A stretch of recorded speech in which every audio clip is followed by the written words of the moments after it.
What's up, everyone, and welcome back to Fiction Tea Review. Talk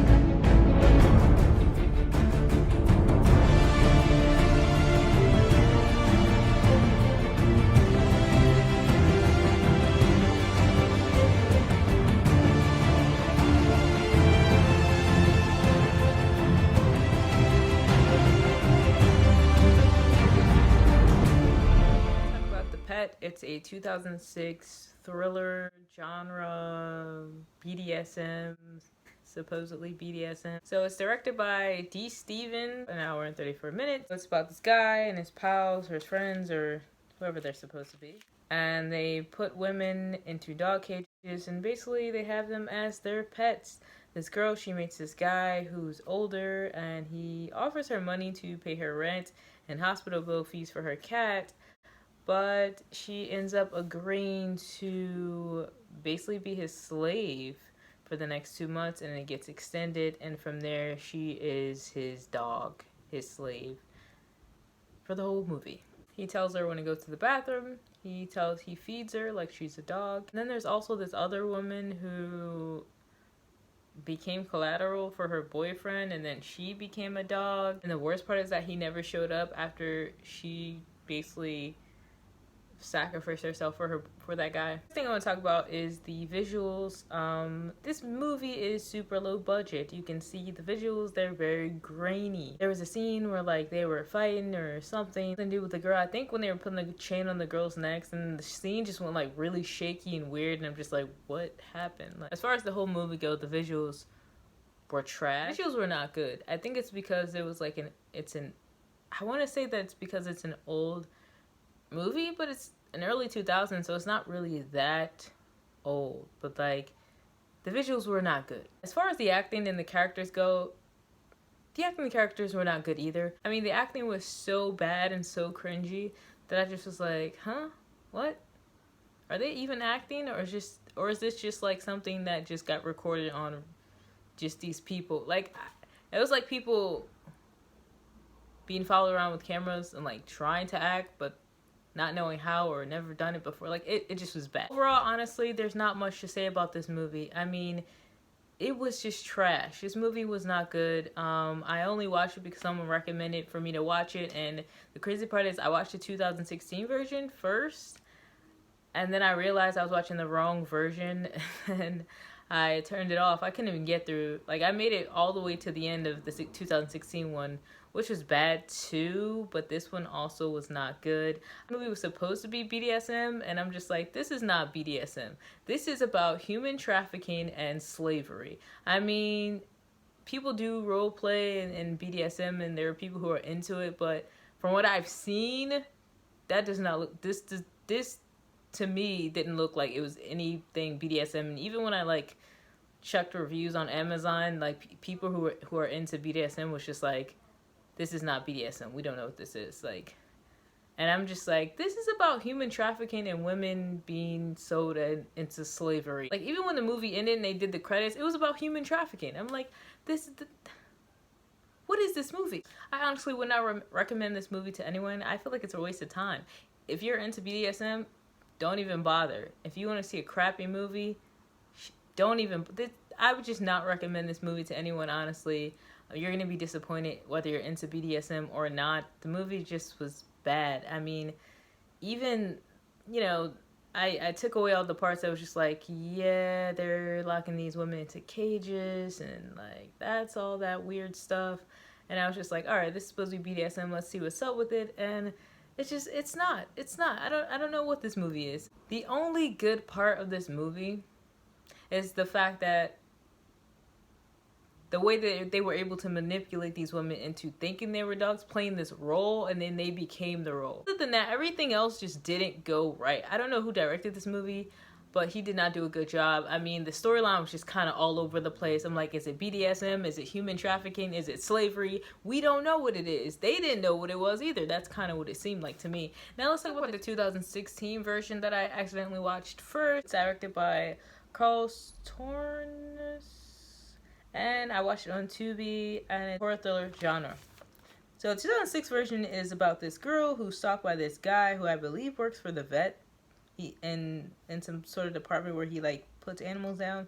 This guy sees her on the bus, and then he starts stalking her after that. He shows up at her job, he follows her home, then he's at the bar, and he's just everywhere. Funny because he was like, I'm not following you, and I'm just like, oh, so what is it that you call it? He also stalked her profile and like looked her up and like wrote down all these things and all the places she's been and things she's interested in, so he can say that he's interested. He also stole her journal to read it. First I'm thinking, this guy needs a life. He's creepy and it's weird. He his plan to kidnap her. He kidnaps her and tests on himself, and I'm just like, yeah, you know, you crazy when you test it on yourself first and then test it on the person.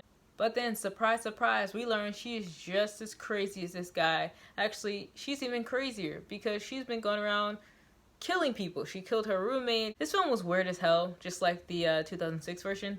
I don't know if I want to say this one was worse. Because at first when I watched this, I was just like, what? Like, I could barely get through this movie when I was watching it. I only pushed myself to watch it because I was like, somebody asked, they requested this a while ago. I hadn't reviewed it. But, like, I could barely get through this movie. It was so boring. Like, it was so boring. I haven't watched a boring movie like this in a long time. It just dragged out into nothingness. When it basically got down to the end of the movie, I was just like, what even happened in this movie? Like, yeah, they killed that dude. They killed the officer guy, but, like, nothing happened. I don't understand. And I'm like, this is supposed to be BDSM? I mean, she's crazy, but, like, what BDSM? There was... I honestly feel like nothing happened this entire movie. It sucked. As far as the visual go, I will say I did like the screen. I did like the visual where the screen kind of moved when she first found out she was in the cage. That was a good scene. Like her nail and her fingernail was coming off. Ooh. Ooh. I know that hurt. I will give the girl props because her acting was pretty good. She was convinced, she was believable when she was dehydrated and she wanted that water. As she gasped for air, kind of heard that dryness in her throat. And he was just walking down the street with that grin on his face like the psycho that he was, but then you learned that she was a psycho too. So I will say that their acting was pretty good, especially in comparison to the 2006 version. My god, both of those movies were crap, and I barely took any notes on those films because they were just not good films. They were not interesting. To be honest, neither one of them really made much sense. And I thought it was supposed to be like an erotic film, and I'm just like, they could have pushed it, but they didn't. That was just, I don't know. It was just a waste of watching a movie.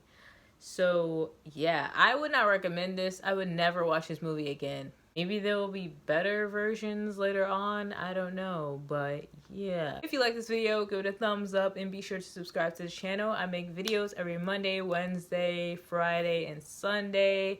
Don't have a specific time, but they're always posted on those days. Be sure to hit that notification bell so you can get updated when I post it.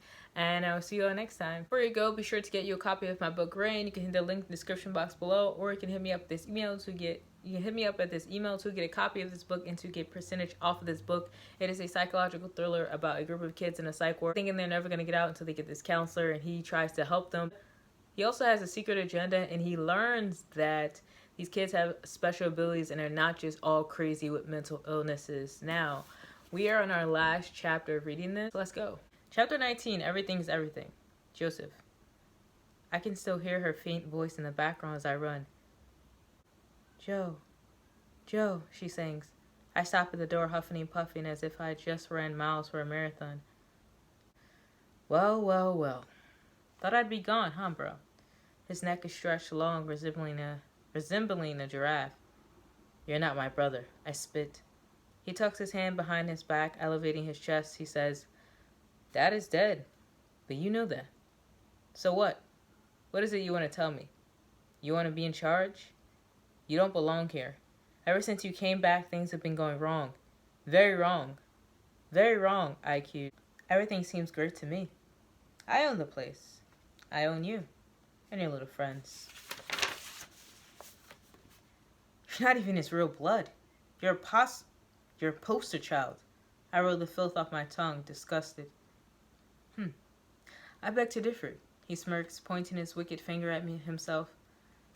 I'm the true hero. Why, even John thinks so. Joe. Joe, she calls. Look, there's your little girlfriend. Aw, she's here to save you. Such a damsel in distress. He pokes. I'll kill you. You hear me? I'll kill you. I will. Oh, stop it. He rolls his eyes. You've always been so jealous. Is it because of the truth? Is it maybe because you know you will always be the reject? The boy who cried wolf so many times to a mother too sick to love him and a father who was not even his real daddy. Shut up, I cried. Joe, please, stop, she advises. The heat devours my mind, possessing my thoughts, and my blood boils underneath it all. My veins erupt from my skull, hands shake in rage, and a breath releases a rambunctious hot roar. My knuckles grip a sharp metal object between tightly jabbing 1, 2, 3 times, and my hands stain in red. I did it. I killed him. Sammy's gone. I'm thrilled. But when I turn to Sam, I realize I have made a huge mistake. She's clutching a blood-stained shirt, staring at me with eyes full of death. Sam, Oh no. I rushed to her aid. What? What happened? Oh no. No, please don't. I didn't mean it. I whined. I'm sorry. Tears escaped me. I'm sorry. Joseph, what did you do? Newbie's tone quivers at the sight of her bleeding pain. He unbuttons his shirt, absorbing the red. She asked me to. He was in pain, I confess. Mom? Mom, I'm sorry, but I had to. I apologize. Bones is about to die, and also I want to save that little part. We're still in chapter 19, but I'm going to stop there because I want to save that last section of John so I can explain it in the next video. I will see you all next time.